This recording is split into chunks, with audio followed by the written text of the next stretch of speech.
Hey everyone, this week we've got a couple European station wagons from Otto. Both are pretty neat, and I pre-ordered them quite a few months ago. But things got caught up in the whole worldwide shipping issue over that stuck cargo ship. So I finally actually have them in hand. These were ordered, I don't know, 5 or 6 months ago. First up, Audi Allroad. I'd always wanted one of these cars in real life. This is the C5 chassis. These were pretty neat. I'm not into the whole like raising up station wagons to make them look more like SUVs, but this was one of the earliest ones on memory. But the neat thing is the drivetrain on this was the same as the B5 Audi S4. So you had a 2.7 liter twin turbo V6, about 250 horsepower, and you can get a manual transmission. I don't know, I just think that's neat.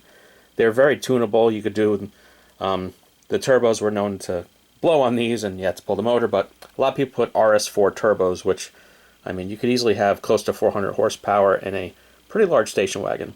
As a station wagon guy, I don't know, I think that's cool. Later on, they put in the 4.2 liter V8, automatic only. Most of these were 6-speed Tiptronics. They always, of course, had the sagging, airbag suspension. That's the common issue, so a lot of these were converted. But enough about that. Typical Otto quality, except I think they rushed these out because they were months behind. So there's a little paint blip right there if you can make it out.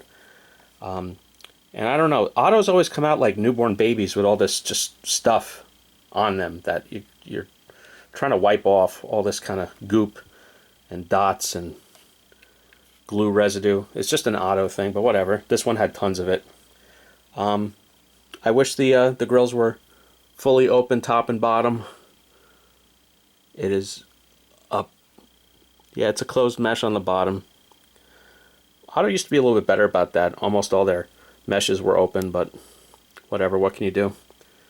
These had pretty neat two-tone interiors usually. There was like a green and a brown. And this one is car number 1129 out of 3000, which is a pretty high production number. 3000 is high for Otto. They originally only did runs of like 999, but they're getting a little greedy. I paid pre-order prices, which was probably about $80 or so shipped, which at that price I'm definitely not mad at it. Otto has the most boring boxes in the business. Plain white box, no pictures, no numbers, nothing. Up next, really neat one, Volvo 850 T5R. These came out in the late 90s. I remember test driving a yellow one with my brother.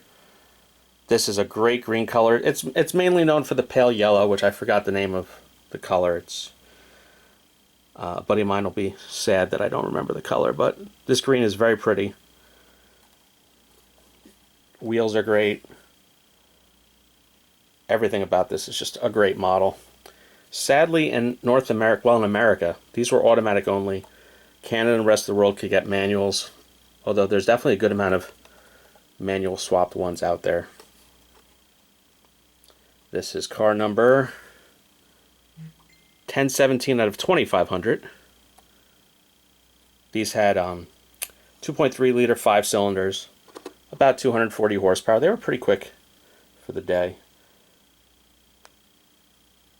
Really neat. I do have the opening auto art in yellow of the sedan, but I could justify the wagon because Volvo wagons are just cool and the color is really neat.